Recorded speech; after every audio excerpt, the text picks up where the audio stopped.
Que nos acompanha aqui pelo Notícias Agrícolas. Eu sou Letícia Guimarães e a gente começa agora mais um boletim em comemoração ao Dia Mundial do Frango, que é celebrado, né, nesse dia 10 de maio.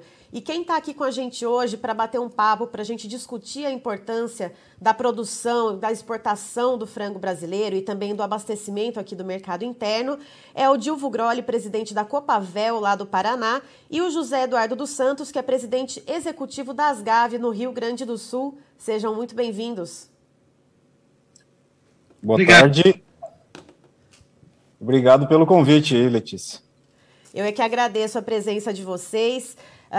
E é um dia para a gente pensar, inclusive, dos bons resultados que a gente tem tido, né? Recentemente, a BPA, Associação Brasileira de Proteína Animal, trouxe um balanço do ano de 2021, revelando um recorde nas exportações de carne de frango, chegando então a 4,6 milhões de toneladas em 2021. Isso pensando em que pouco mais de 30% da nossa produção é exportada, né? A maioria fica aqui em solo brasileiro e mesmo assim a gente atinge esse recorde. E, seu Dilvo, pensando então no Paraná, né, que dentre os estados do sul do Brasil, que são os estados que mais produzem e exportam carne de frango, o Paraná é líder. Eu queria saber do senhor qual que é o peso então desses números que a gente tem desse fechamento de 2021. A produção de carne de frango só não é importante para o Paraná, mas é importante também para todo o Brasil. O Paraná é líder na produção nacional de carne de frango, produz em torno de 35,5% de toda a produção nacional. O Paraná tem uma vantagem muito grande, que é a sua distribuição de terras, a parte agrária do estado do Paraná. Nós temos aqui 74% das pequenas propriedades, todas as terras do Paraná, 74% são pequenas propriedades. Aí facilita a criação de frango e também você consegue agregar valor nessas propriedades. Segundo, o Paraná é um grande produtor de grãos, é o segundo produtor nacional de grãos, com mais de 40 milhões de toneladas, principalmente o soja e o milho.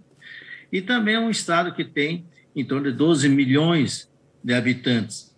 Então, nós temos um estado que tem condições plenas de produção de frango e a logística do Paraná é uma logística boa, porque nós temos um porto de exportação muito conceituado, um porto bom, que é o Porto de Paranaguá.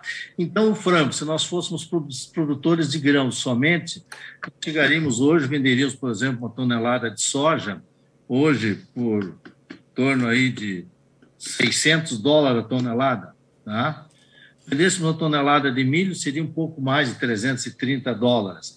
Quando nós transformamos em carne de frango, nós vendemos por $1.800 a $2.000 a tonelada. Então, a importância do Paraná, não só na produção, mas também na exportação, e esses valores de 600 ou de 330 no milho, quando transformamos em $1.800 a tonelada de carne de frango, isso é distribuição de renda. Começa lá na propriedade, vem na área urbana, e também você faz circular esse dinheiro nas indústrias que circundam um frigorífico. Embalagem, uniforme, posto de combustível, toda essa logística que tem o frango. Então, a importância da carne de frango não é somente nos números de exportação, mas no valor da distribuição de renda. E o Brasil, um grande produtor de frango, é altamente competitivo e tem uma vantagem muito grande sobre os outros países, que é, além da competitividade, também você tem uma grande vantagem na parte sanitária. Nós temos um plantel muito bem cuidado, nós temos um plantel que é isento de qualquer epidemia que nos cerque ou nos tire de qualquer país importador do mundo. Certo. E, José Eduardo, puxando esse gancho que o seu Dilvo trouxe, né, da questão da sanidade, eu queria que você falasse um pouquinho disso também. A gente vive um momento de grandes surtos de gripe aviária na Europa, nos Estados Unidos, e aí, inclusive, né, descendo aqui um pouquinho para o México. E o Brasil, né, está livre dessa doença, então a gente tem esse status sanitário muito respeitado. Qual que é o peso disso, já que a gente exporta para mais de 150 países, né, e também abastece aqui o mercado interno com mais de 60% da produção? O que essa questão sanitária representa de fato? Ok. Bom, Letícia, mais uma vez, obrigado pelo convite. também uma saudação especial aí ao Dilvo, né? E parabenizar aí pelas informações que ele trouxe e também, né, pelo destaque hoje que o Paraná tem na avicultura, nos grãos, né? E que nós estamos juntos, né? Estamos pertinho ali, ocupamos Rio Grande do Sul, Santa Catarina e Paraná ocupam aí as principais posições no ranking de produção avícola, e os 3 estados do Sul é quase, se eu não me engano, quase 70% da produção e exportação avícola do Brasil, né? E cada estado tem seus méritos, seus desafios e dificuldades, né? Mas a gente está junto aí pelo desenvolvimento do país, né? E pelo desenvolvimento desse setor, né? Que é tão importante na geração, né? De postos de trabalho, de atividade no campo, né? De desenvolver tecnologias para aumentar cada vez mais a produção, a produtividade, né? E se tratando da sanidade, para nós se não o principal, né, é um dos maiores patrimônios que o setor tem, né? É o nosso escudo e é o nosso passaporte ao mesmo tempo, né, para podermos colocar a carne de frango e os outros produtos avícolas, como ovos, frango e derivados, na mesa de milhares de brasileiros e na mesa de milhares de pessoas de mais de 160 países. Então, o setor é um setor resiliente, que já aprendeu com algumas crises, seja no mercado interno, seja no mercado externo. É um setor que se autodesenvolveu em matéria, né, de produzir com qualidade, em produzir, né, valorizando o que tem de melhor, o seu produtor integrado, o seu cooperativado, né, os seus técnicos e profissionais, né, e aprendemos também, né, com os casos de influenza aviária que nós já vimos no passado, né, que dizimou milhares de aves, né, em diversos países, gerando um efeito em cascata, né, assim como o Dilma falou, que o setor gera atividades, né, e multiplica atividades de outros segmentos da economia, né. Uma influenza aviária ela também gera movimentos negativos em cascata. Então, o setor sempre observou isso, né, e trouxe, né, a responsabilidade para dentro de casa, ou seja, para dentro das indústrias, para dentro das cooperativas, para dentro da produção integrada, né, para se blindar e se proteger. Então, nós somos hoje um dos poucos países, né, no mundo, se nós avaliarmos o cenário, né, das incidências de influenza aviária, né, o Brasil, né, se mantém livre graças a esse comprometimento, né? A aceitação por parte dos empreendedores e dos profissionais e dos produtores, né, nos procedimentos e dispositivos todos que regram a biosseguridade, né, que isso que nos leva, né, a ter a segurança dos nossos plantéis. Então, a partir do momento que se tem essa consciência, se tem essa responsabilidade, né, nós estamos fortalecendo o escudo que eu falei anteriormente, que é, né, o nosso status sanitário e o nosso passaporte para fornecer essa proteína para diversos países. E assim precisamos, né, eu tenho certeza que o senhor Dilvo concorda comigo, de manter ativa, né, a nossa atenção e reforçando a cada dia, né, os procedimentos de biosseguridade, porque uma enfermidade como essas, né, ela pode entrar de várias formas no país, né, mesmo o setor tomando todos os cuidados. E para isso, então, nós temos que reforçar junto à cadeia produtiva e junto aos órgãos oficiais, né, que não meçam esforços também, né, para fortalecer as averiguações, as investigações, né, e o controle aí nos acessos ao país, seja nas fronteiras, seja nos aeroportos. E tendo em vista ainda a questão de mercado externo, seu Dilvo, o Brasil ele é destaque principalmente, né, quando a gente pensa no mercado halal. Né, é um mercado de extremo peso aqui para o Brasil, e o Brasil tem muito esse cuidado, né, de cumprir essas regras. Como que esse mercado foi se desenvolvendo? Como que o Brasil foi enxergando essa oportunidade do mercado halal e foi se transformando nesse expoente? Primeiro, foi um trabalho de muita competência de todos os brasileiros. O rural, os técnicos, os frigoríficos, a logística, toda a sociedade trabalhou para fortalecimento de um produto que é a carne de frango. E o Brasil conquistou espaços pela sua competência nesses 150 países. Se a gente fazer uma conta, o número de países do mundo e os países que o Brasil conquistou e exporta, 40% dos países do mundo compram carne do Brasil. E aí você tem esses 40% estão em todos os continentes. O continente que mais compra carne do Brasil é a Ásia, liderados pela China. Depois vem a parte do Oriente Médio, Europa e os demais países. Então, foi uma conquista que nós temos e hoje nós estamos expandindo a outros países, como também estamos crescendo já nos países tradicionais. Então, eu acho que isso aí, essa foi uma conquista de 30, 40, 50 anos já. E eu quero aqui, quando falo assim conquista, fazer uma referência à grandeza dos nossos pioneiros, as primeiras empresas avícolas que abriram esse caminho para todos nós, que foi as empresas de Santa Catarina, inicialmente, liderado pela Petigão, pela Sadia, pela Seara, sem menosprezar qualquer um dos 500, 600 frigoríficos no Brasil. Mas é bom que a gente falar que esse pessoal teve também uma competência muito grande, transportando, inclusive, carnes de avião lá de Santa Catarina para São Paulo, para depois ir para o Porto de Santos, depois embarcar. Então, foi uma conquista que começou há 40, 50 anos e que hoje nós, que estamos no setor, estamos com a responsabilidade e o compromisso de cada dia mais cuidar dos nossos plantéis, da sanidade, cada dia dar mais visibilidade à nossa carne, que ela tem uma qualidade, se não superior, mas uma qualidade que o mundo inteiro aceita, e por isso que nós temos hoje, fiz referência aos pioneiros, mas nós temos hoje uma responsabilidade de tocarmos esse setor do agronegócio, que diria, com muita tranquilidade, que é o setor que mais emprega e que mais distribui renda.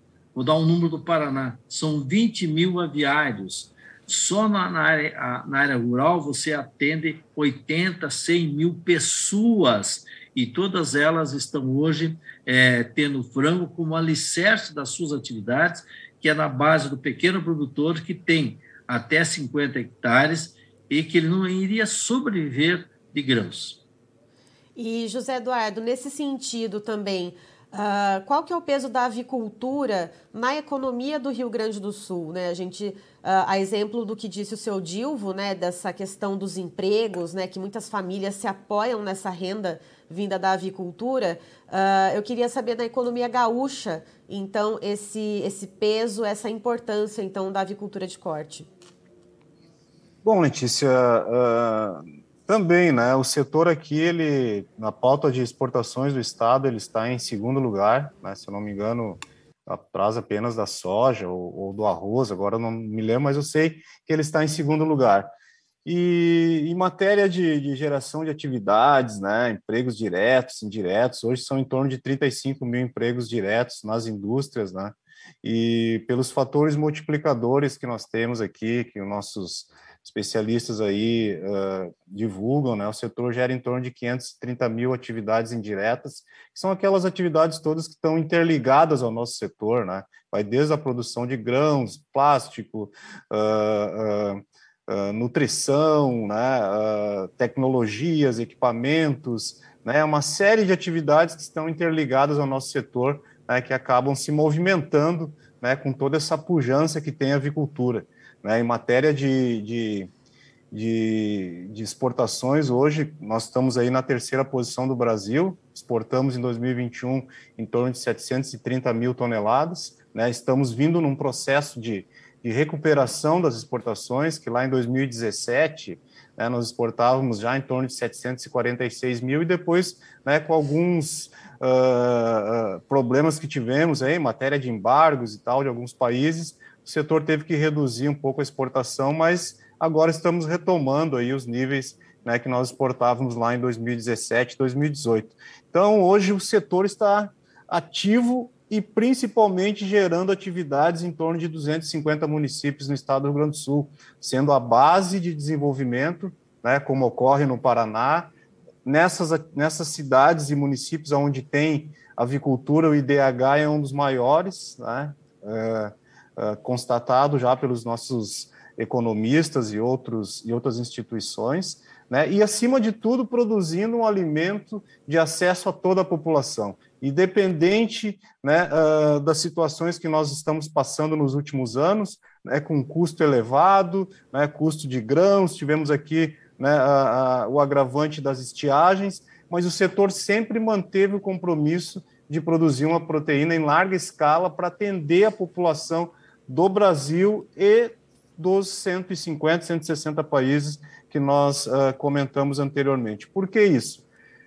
Temos sim que reajustar, com certeza, porque nós temos o custo, temos o milho, temos o combustível, temos a energia elétrica, temos uma série de fatores e compromissos que tanto a indústria, a cooperativa e os produtores têm, né? Mas com essa qualidade do setor de trabalhar sempre com planejamento, né, de na hora certa poder equilibrar sua produção, né, nós conseguimos então continuar produzindo, né, e sim os repasses necessários, mas não deixar de produzir esses alimentos essenciais para a população brasileira e para os países que nós exportamos. Então, a avicultura no Rio Grande do Sul ela tem um peso considerável, tem no Brasil, né? Nós estamos a cada dia nos replanejando em matéria, né, de atender diversos mercados, né? E assim nós precisamos, porque o setor evolui, e para evoluir nós temos que construir, planejar e levar um produto de qualidade para o nosso consumidor. E antes de falar a respeito dos custos de produção, que é algo que a gente vem trazendo aqui no Notícias Agrícolas, não só a respeito da avicultura, mas da produção de proteína animal de uma forma geral, eu queria comentar uma peculiaridade a respeito do período de pandemia. Lá atrás, né, lá no finzinho de 2019, comecinho de 2020, quando se começou a falar de pandemia, houve aquela corrida aos supermercados, muita gente falando de possibilidade de falta de alimentos. A gente teve um crescimento, segundo os dados da BPA que estão aqui na minha tela. Em 2019, o consumo per capita de carne de frango era de 42,84 quilos por ano. E agora, em 2021, nesse fechamento, isso subiu para 45,56 quilos per capita por ano. Ou seja, não faltou frango na mesa do brasileiro e, inclusive, o brasileiro aumentou o consumo. Então, seu Dilvo, o que motivou esse aumento do consumo, então, da carne de frango aqui no Brasil? Uma resposta simples em uma palavra: a competitividade que tem a carne de frango. Hoje, o custo de produção de 1 quilo de frango na granja está em torno de R$ 5,50. O custo de produção de 1 quilo de suíno na granja, R$ 7,50. O custo de produção de 1 quilo de bovino na propriedade rural está em torno de R$ 9,00. O frango hoje conquistou esse espaço pela sua competitividade e pela segurança que ele dá ao consumidor, pela sua sanidade. E eu quero voltar um pouquinho da importância do frango para o Paraná. Eu estava aqui vendo os 15 municípios do Paraná que tem mais de 1 bilhão de valor bruto da produção. Os 15 municípios do Paraná que ultrapassam a 1 bilhão no valor bruto da produção.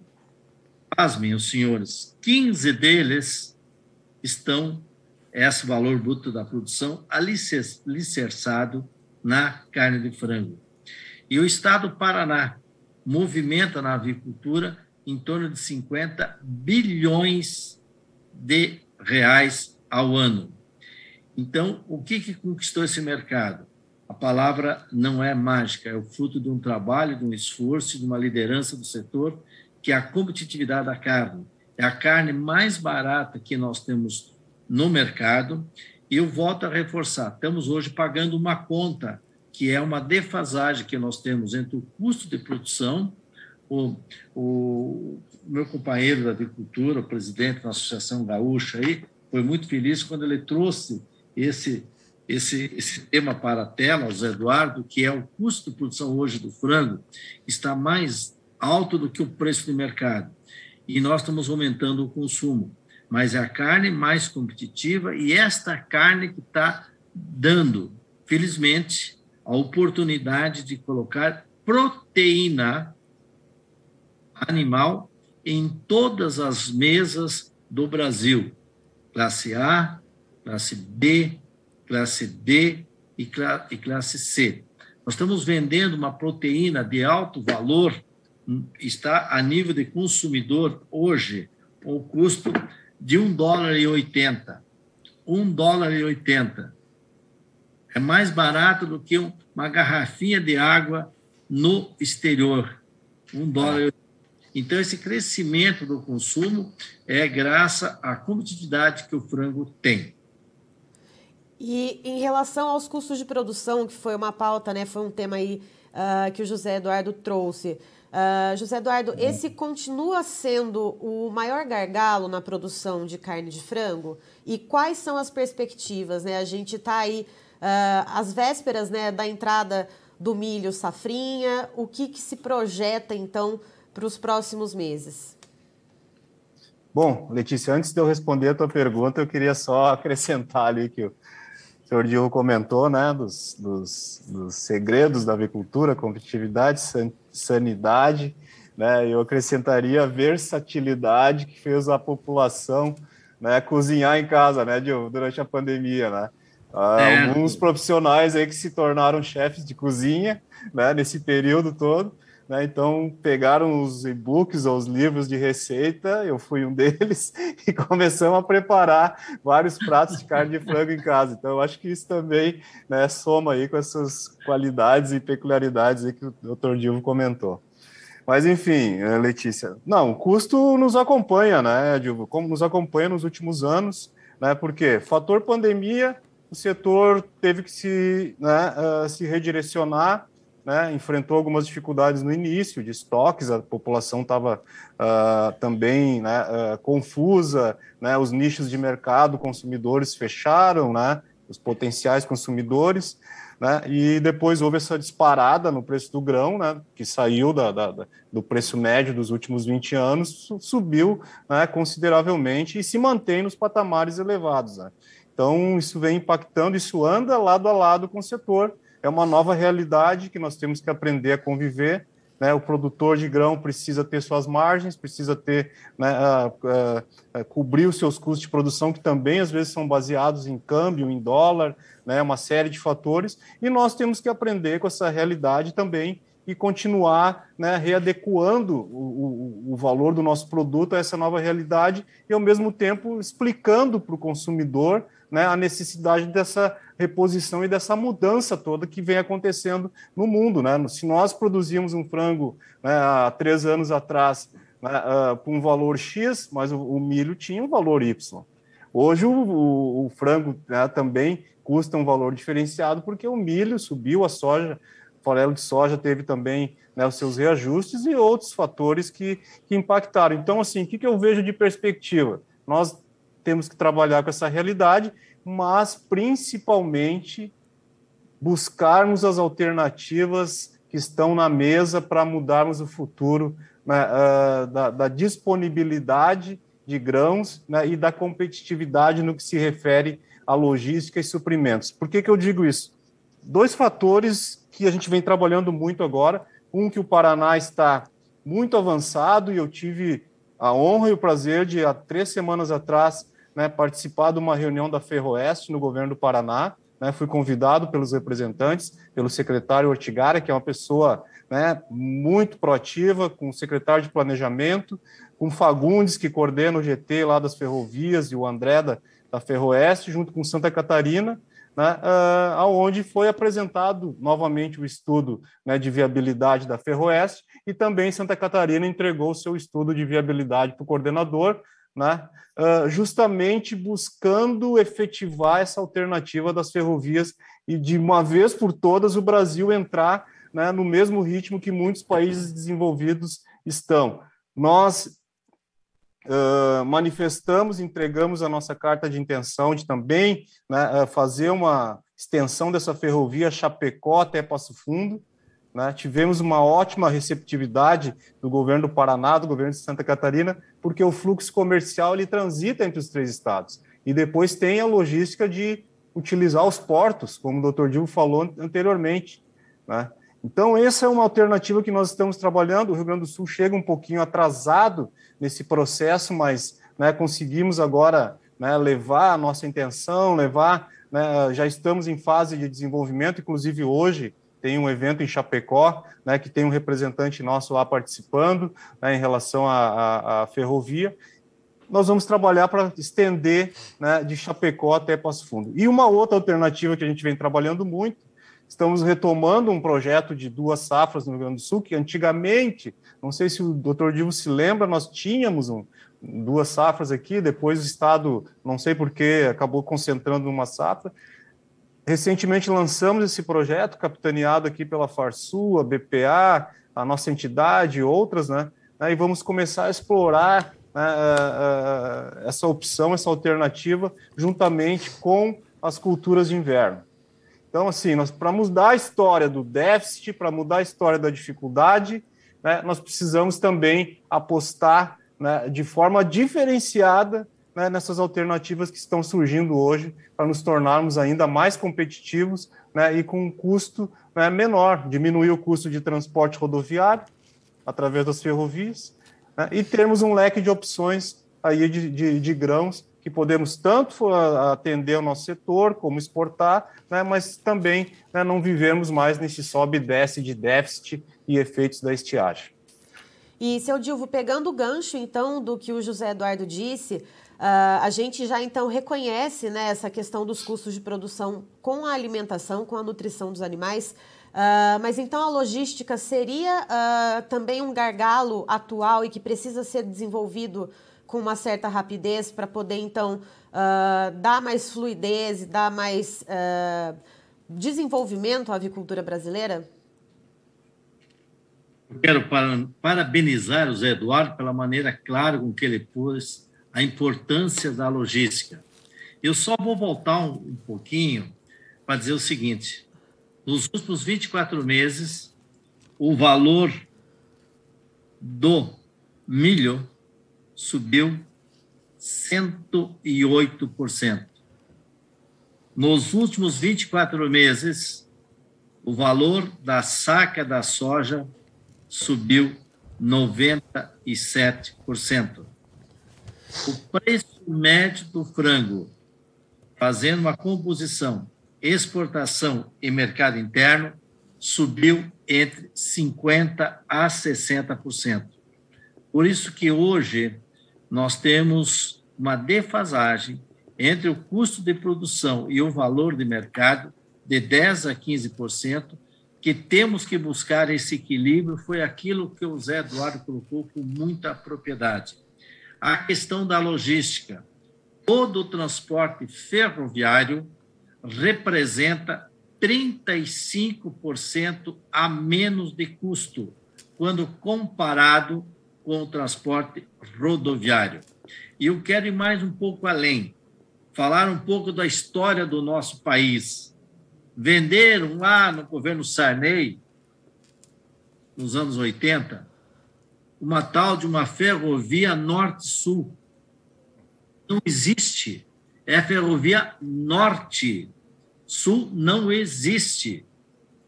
Agora, em 1996, 1997, fizeram as privatizações das ferrovias brasileiras, inclusive toda a malha ferroviária do Sul, 96, 97.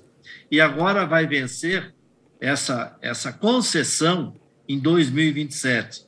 E a colocação que o José fez de participar de reuniões no Paraná, ter participando de reunião hoje em Santa Catarina, é uma evidência da necessidade das ferrovias, que essas concessões foram feitas sem o nosso aval consumidor ou empresários, porque nós não tínhamos muita experiência e não tínhamos muito ainda como ver o futuro em questão de custo.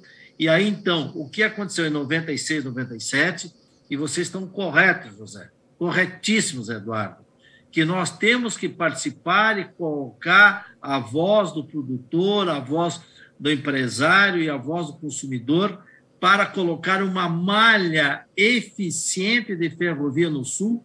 E outra coisa, Vamos resumir? Aonde se produz comida nesse Brasil? É no oeste brasileiro, lá do Rio Grande do Sul a Rondônia. E qual a ferrovia que interliga esse oeste brasileiro? Qual foi o interesse da Norte e Sul e das outras ferrovias? Foi interesse econômico do minério. Isso. Nós do agronegócio estamos pagando uma conta de logística 35% a mais pela ferrovia. Então, Letícia, que momento fantástico e que oportunidade está dando para nós. Isso mesmo. E colocar aqui uma ferida que nós temos de perder dinheiro e comprometer a nossa atividade por falta de uma logística eficiente. Então, não fale mais em Norte-Sul. Fala a Ferrovia do Norte. E nós, do Sul, vamos tratar de fazer essa extensão dessa ferrovia do Paraná para Santa Catarina, para o Rio Grande do Sul, levá-la para o Mato Grosso do Sul, Mato Grosso, e assim interligar nosso país, que não é só os 35% uma vez só, é 35% várias vezes, na produção de milho, na logística do milho, na logística da soja, na logística do frango. Então, essas coisas que nós temos que ver para projetar a produção de frango para 2030, 2040. Se nós somos competitivos hoje, nós estamos sendo pela força da genética, dos profissionais, das nossas instalações, mas agora nós temos que pegar outros meios para complementar e não essa competitividade nossa vir a ruir com o tempo por falta de estruturas. Isso. Certo. Muito obrigada, seu Dilvo Grolli e José Eduardo dos Santos, por estarem aqui, então, trazendo a importância da produção de frango aqui do Brasil, não só para a alimentação do povo brasileiro, para a geração de emprego e para o desenvolvimento do país, mas também para alimentar, então, mais de 150 países mundo afora e levar o nome do Brasil como um expoente de produção de alimento de qualidade. Muito obrigada. Muito obrigado, agradeço também a participação com o Dr. Dilvo e também desejo a todos um feliz Dia Mundial da Carne de Frango, do frango, né, a todos os brasileiros aí e muitas outras pessoas de outros países. Um grande abraço a todos. Muito obrigado, Letícia, muito obrigado a você, José Eduardo, por essa oportunidade de trocarmos ideia e desejar a todos os brasileiros e todos os nossos clientes do mundo dias felizes e prósperos, que tenhamos cada dia mais saúde. Obrigado. Abraço a todos. Um abraço. Estivemos aqui, portanto, com o Dilvo Grolli, que é presidente da Copavel, lá no Paraná, e também com o José Eduardo dos Santos, que é presidente executivo da Asgave, no Rio Grande do Sul, nos trazendo, então, a importância da produção de frango aqui no Brasil, neste dia 10 de maio, que é comemorado o Dia Internacional do Frango. Lembrando, então, que, segundo dados da BPA, Associação Brasileira de Proteína Animal, no ano passado, 2021, o Brasil atingiu recorde de exportação de carne de frango, chegando então a 4,6 milhões de toneladas embarcadas. Lembrando que cerca de 32% da produção de frango aqui no Brasil é exportada, cerca de 67% fica aqui em solo brasileiro e que durante o período de pandemia, quando se pensava em escassez de alimento, quando se pensava no que seria, né, da alimentação do brasileiro, o consumo de frango per capita aqui no Brasil cresceu. Então, dados de 2019, havia um consumo per capita anual aqui no Brasil de 42,84 quilos, então, por ano, por pessoa. E agora, em 2021, a gente encerrou o ano com 45,56 quilos por pessoa consumidos anualmente, ou seja, como tanto o seu Dilvo Grolli quanto o José Eduardo dos Santos trouxeram, a avicultura é um setor extremamente resiliente e de produção de muita qualidade, né, de muita preocupação com sanidade, e um setor que gera muitos empregos, principalmente na região sul do país, onde se concentra a maior parte da produção e de exportação. Então, é um setor que colabora muito com a economia dessa região, que colabora com o sustento de muitas famílias, que coloca alimento no prato do brasileiro e também de mais de 150 países, né? Imagina, famílias, então, em 150 países fora do Brasil que se alimentam do frango brasileiro.